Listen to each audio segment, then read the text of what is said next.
Mumbai, the financial capital of India, an incredible metropolis with a population of well over 23 million people.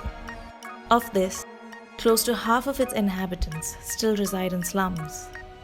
Most residents of these areas still survive without the most basic of necessities, such as proper sanitation and infrastructure. In one such area of Mumbai, KD compound of Kandivali West, it was the youth that decided to take matters into their own hands. My name is Prajakta Prahlad पिसे।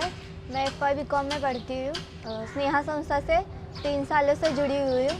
यहाँ पे हमें बहुत कुछ सीखने को मिला है, जैसे कि कचरे के बारे में वगैरह, कैसे एक्शन लेने का। Stemming from a larger program initiated by local NGO Sneha to educate the youth about physical and mental health, gender and sex education, the Street Lamp project was realized in the interest of tackling the issue of sexual harassment of girls at night.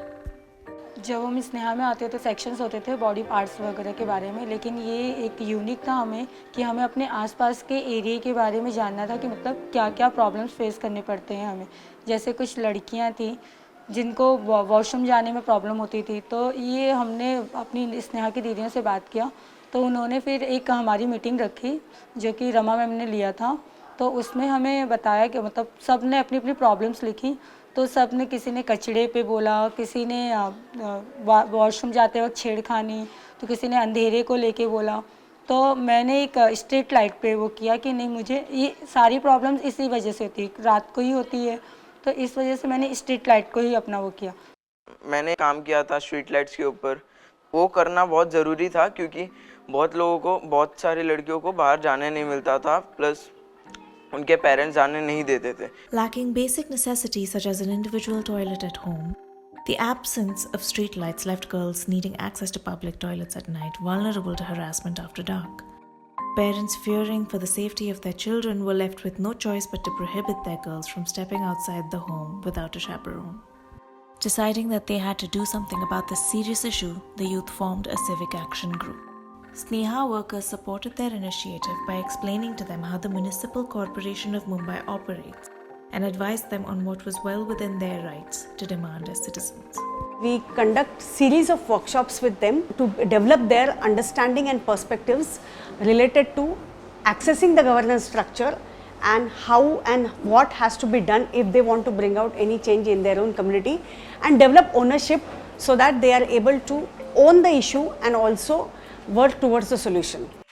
हमारे area में कुछ 36 street lights थी, सारे के सारे बंद थे और कुछ तो नए भी लगाए गए हैं। फर्स्ट तो हमारा सारा काम डॉक्यूमेंट्री था, बीएमसी में जो अप्लाई करना था हमें, तो सारा काम डॉक्यूमेंट्री। फिर नेक्स्ट स्टेप जो था, हमें लेटर लेके पोस्ट करना था बीएमसी वार्ड ऑफिस में, आर्ट साउथ वार्ड में। हमारे एरिया का जो बीएमसी का नाम है वो आर्ट साउथ वार्ड है।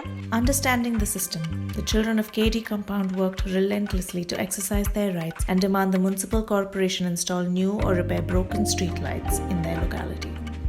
Though it was a struggle to be heard, especially for the girls of the group who faced backlash from their families, the authorities, and the larger society, they eventually persevered in bringing light into their community. Chief engineer ji मिले, तो वहाँ पे जब हमसे उसकी बात हुई तो पहले तो मिलने नहीं दिए जा रहा था। फिर जब हम लोग डायरेक्टली उनको बोले कि नहीं, हम यहाँ पे आए हैं एज अ वॉलंटियर, हम वर्क कर रहे हैं हमारे एरिया के लिए, तो उनको मतलब कुछ यूनिक लगा कि ये बच्चे होके अपने एरिया को कुछ करना चाहते हैं, तो हम क्यों पीछे हटे। तो उन्होंने भी हमारा सपोर्ट किया। पहले तो थोड़ा डर लग रहा था, मतलब लेटर वगैरह लिखने के पहले तो थोड़ा डर लग रहा था कुछ हो ना जाए। फिर उसके बाद हम लोग ने क्या किया, लेटर लिखना वगैरह स्टार्ट किया, तो उसके बाद थोड़ी जानकारी मिली, तो उसके बाद हम लोग को कुछ नहीं लगा कि हाँ ये ऐसे ही करना बहुत ज़रूरी है। So what happened that time ना, जब हम जा रहे थे तो मुझे मेरी मम्मा ने भी ऐसे बोला था कि मतलब तू ये कर रही है, तेरा साथ कोई देगा या नहीं। बिकॉज कभी कभी हम लोगों को कॉल करते रहते हैं कि तुम लोग आओगे क्या, कुछ काम में लोग बिजी होते हैं, या फिर ऐसे होता है कि नहीं मेरी मम्मी नहीं अलाउ कर रही है, या जो भी होता है reasons, there might be any other reasons. तो हम डरते हैं कि हम अगर अकेले गए तो क्या होगा। अगर बच्चों को यहाँ पे लाना है और बच्चों को जोड़ना है हमारे प्रकल्प के साथ, तो सबसे बड़ा ये होता है कि बच्चे खुद तो आएंगे नहीं, पेरेंट्स इन्वॉल्व करना ज़रूरी होता है। तो हमें पेरेंट्स से बात करनी होती है, फिर बच्चों से बात करनी होती है, फिर पेरेंट्स को बताना होता है कि हम क्या काम कर रही है। जो यहाँ के कम्युनिटी ऑर्गेनाइज़र है वो घर आए, फिर उन्होंने पापा को समझाया कि वो क्या होगा, वहाँ पे जाके वो क्या सीखेंगे, उनकी लाइफ में वो क्यों काम आएगा। ये सारी चीज़ें सिखाने के बाद पापा ने उस टाइम, मुझे लगता है लास्ट टाइम उन्होंने ना बोला था। Parents realizing the feats their children had accomplished, things they never dreamed were possible, became more supportive of their efforts and even expressed pride over their accomplishments. हमारी बेटी आज इस संस्था में जाके कितनी बोलने में कितने ज़्यादा जानकारी उसको हासिल हुई, कितनी वो चालाकी से बात करती है, समझती है, ये सब उसका माइंड खुला इस चीज़ से, ये बहुत अच्छी बात है। हाल ही में उसने स्ट्रीट एक्ट के लिए बहुत अच्छा काम किया।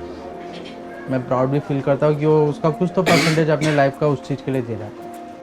Following the success of the Street Lamp project, the adolescents were more confident in tackling further issues in their locality.